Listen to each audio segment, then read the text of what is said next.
এইবাৰ মুছলমান শ্ৰমিকক উজনি লৈ যোৱাত বাধা সংখ্যালঘু সংগঠনৰ। দাদা সেইটো নহয়, সেইটো আপুনি কৈ আছে বা কাম কৰা যিসকল মালিক আছে তেওঁলোকে কৈ আছে। এতিয়া তাৰ যিখিনি সংগঠন, তাৰ যিখিনি কিছুমান মানুহ আছে তেওঁলোকতো ডাইৰেক্ট সন্দেহযুক্ত বাংলাদেশী সজাই আছে। জলসিঞ্চন বিভাগৰ কাম কৰিবলৈ যাবলৈ ওলাইছিল বহু মুছলমান শ্ৰমিক।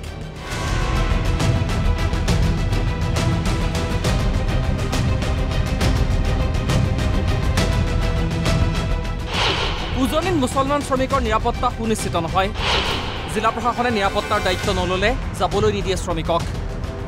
তাত কোনো ধৰণৰ আমাৰ মানুহৰ নিৰাপত্তা নাই।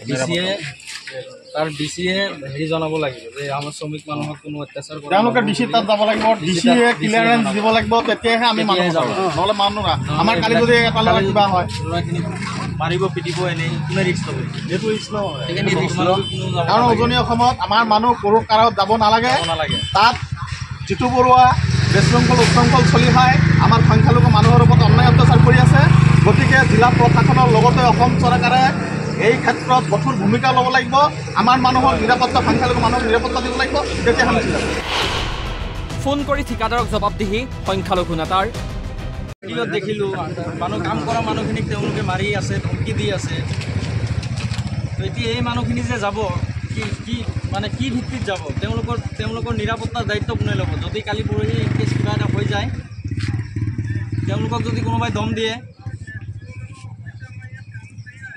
নহয় কথা তেজপুৰৰ বুলি নহয়, কথাটো সেইটো নহয়। তাত চলি আছে বৰ্তমান মিয়া বুলি। মিয়া মুছলমান দেখাৰ লগে লগে সেই মানুহখিনিক আক্ৰমণ কৰা হয়, ধমকি দিয়া হৈ আছে। আপোনালোকে নহয়, আপত্তি নাই, কাম কৰা মানুহ কাম কৰিব, আপত্তি নাই। কিন্তু কথা হ'ল এওঁলোকৰ দায়িত্ব আপোনালোকে ল'ব লাগিব, বা যি ডিষ্ট্ৰিক্টত তেওঁলোকে গৈ আছে। গোলাঘাটলৈ জলসিঞ্চন বিভাগৰ কাম কৰিবলৈ যাবলৈ ওলাইছিল বিশ্বনাথৰ বিভিন্ন গাঁৱৰ পৰা বহু সংখ্যালঘু শ্ৰমিক। কিন্তু পুৱাই শ্ৰমিকসকলক যোৱাত বাধা আৰোপ কৰে সংখ্যালঘু সংগ্ৰাম পৰিষদ আৰু নেমচুৰ কাৰ্যকৰ্তাই। উজনিত মুছলমান শ্ৰমিকৰ নিৰাপত্তা সুনিশ্চিত নহয় বুলি অভিযোগ কৰি শ্ৰমিকসকলক উভতাই পঠিয়ায়। কোনো কাৰণ থাকিব লাগিব, কাৰণ ইতিমধ্যে আমি গম পাইছোঁ, দেখা পাই আছোঁ, আৰু গোটেই অসমৰ মানুহ গম পাই আছে। উজনি অসমত আমাৰ সংখ্যালঘু যিসকল মিয়া শ্ৰমিক আছে তেওঁলোকে বৰ্তমান নিৰাপত্তাহীনতাত ভুগি আছে, প্ৰথম কথা। সেইকাৰণে আজি এওঁলোক যাবলৈ ওলাইছে, আমি প্ৰত্যক্ষভাৱে বাধা প্ৰদান কৰিছোঁ যে তাত আমাৰ শ্ৰমিকসকল কোনো কাৰণতেই চিকিউৰ নহয়। তেওঁলোকৰ নিৰাপত্তাৰ প্ৰশ্ন আহি পৰিছে। আজি গোলাঘাট, শিৱসাগৰ, যোৰহাট, ডিব্ৰুগড়, তিনিচুকীয়া এই জিলাসমূহত যিসকল আমাৰ মানুহখিনি তাতে শ্ৰমিক হিচাপে কাম কৰিবলৈ যায়, সেই মানুহখিনিক আমি দেখা পাওঁ একাংশ আপোনাৰ জাতীয়তাবাদৰ নামত ভণ্ডামি কৰা কিছু ব্যক্তিয়ে কোনো ধৰণৰ আইন কানুন নামানি, কোনো ধৰণৰ সংবিধান নামানি তেওঁলোকক নিৰীহ এই শ্ৰমিকসকলক অত্যাচাৰ চলায়। যাৰ কাৰণে আমি সিদ্ধান্ত লৈছোঁ, কোনো আমাৰ মিয়া শ্ৰমিকক আমি উজনিলৈ যাবলৈ নিদিওঁ। পৰিস্থিতি তাৰ ভাল নহয়, স্বাভাৱিক হওক, পৰৱৰ্তী সময়ত আমি চিন্তা কৰিম। এই ক্ষেত্ৰত আচলতে মুখ্যমন্ত্ৰীৰ পৰা আমি স্পষ্টীকৰণ বিচাৰিছোঁ। মুখ্যমন্ত্ৰী মহোদয়ে স্পষ্টীকৰণ দিব লাগিব।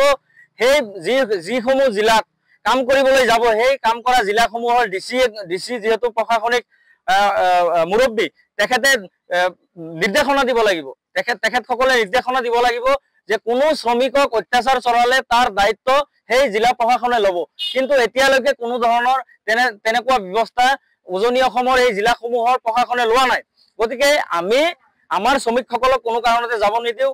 তাতে যোৱাকালিও দেখা পাইছোঁ যে নিৰীহ যিসকল শ্ৰমিক আছে, এই শ্ৰমিকসকলক তাৰে জাতীয়তাবাদৰ নামত ভণ্ডামি কৰা নেতাসকলে তেওঁলোকক ধমকি দি তাৰ পৰা খেদাই পঠিয়াই দিয়া হৈছে। এই মানুহখিনিক সন্দেহযুক্ত বুলি অপবাদ দিয়া হয়। যোৱাৰ লগে লগে তেওঁলোকক বিদেশী সজাব, বাংলাদেশী সজাব। গতিকে আমি চৰকাৰক আহ্বান জনাইছোঁ, তাৰ যিসকল শ্ৰমিক আছে তেওঁলোকৰ নিৰাপত্তা সুনিশ্চিত কৰিব লাগিব।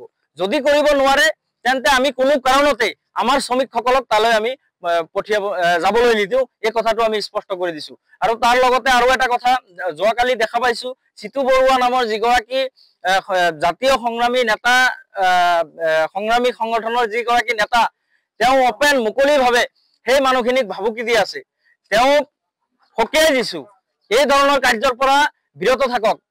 সংবিধান উলংঘা কৰি যি মব ভায়োলেন্স আপুনি তাতে সৃষ্টি কৰিছে এই ধৰণৰ কাৰুকাৰ্যৰ পৰা বিৰত থাকিব লাগে প্ৰশাসনক আহ্বান জনাইছো উজনিৰ প্ৰশাসনক আহ্বান জনাইছো এই সকলৰ ওপৰত আপোনালোকে কিয় ব্যৱস্থা লোৱা নাই এতিয়ালৈকে কিয় ব্যৱস্থা লোৱা নাই সেই সকলক দায়িত্ব দিছে নেকি যে বিদেশী বাংলাদেশী সন্দেহযুক্ত নাগৰিক তাৰ পৰা খেদি পঠিয়াই দিবলৈ তেওঁলোকক কোনে অধিকাৰ দিলে সেই নিৰীহ মানুহখিনিক অত্যাচাৰ চলাবলৈ গতিকে তেওঁলোকৰ ওপৰত অতি শীঘ্ৰেই প্ৰশাসনে আৰু চৰকাৰে ব্যৱস্থা ল'ব লাগিব তেওঁলোকে অত্যাধিক উদ্ভণ্ডালি তাতে আৰম্ভ কৰিছে নিৰীহ এই খাটি খোৱা শ্ৰমিকখিনিৰ ওপৰত তেওঁলোকে গুণ্ডাগিৰি চলাই আছে এই ধৰণৰ গুণ্ডাগিৰি আমি কোনো কাৰণতে মানি নলওঁ আৰু আমাৰ শ্ৰমিকসকলক আহ্বান জনাইছো যিসকলে এতিয়া উজনি অসমত কাম কৰি আছে তেওঁলোক অতি শীঘ্ৰেই নিজ নিজ গৃহলৈ উভতি আহিব লাগে তেওঁলোকক আহ্বান জনাইছো কাম কৰাৰ বহুত জায়গা আছে সেই জায়গাসমূহত যাওক উজনি অসম কেৱল কাম কৰিবলৈ উজনি অসমেই নহয় প্ৰয়োজন হলে আপোনালোকে বহিৰাজ্যলৈ যাওক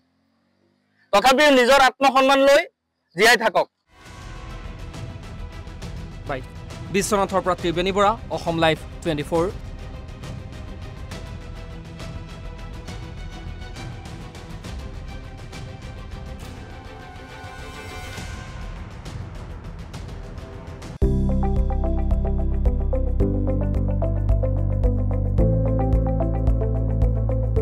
NB News, সহজ সৰল ভাষাত নৱভাৰতৰ কথা।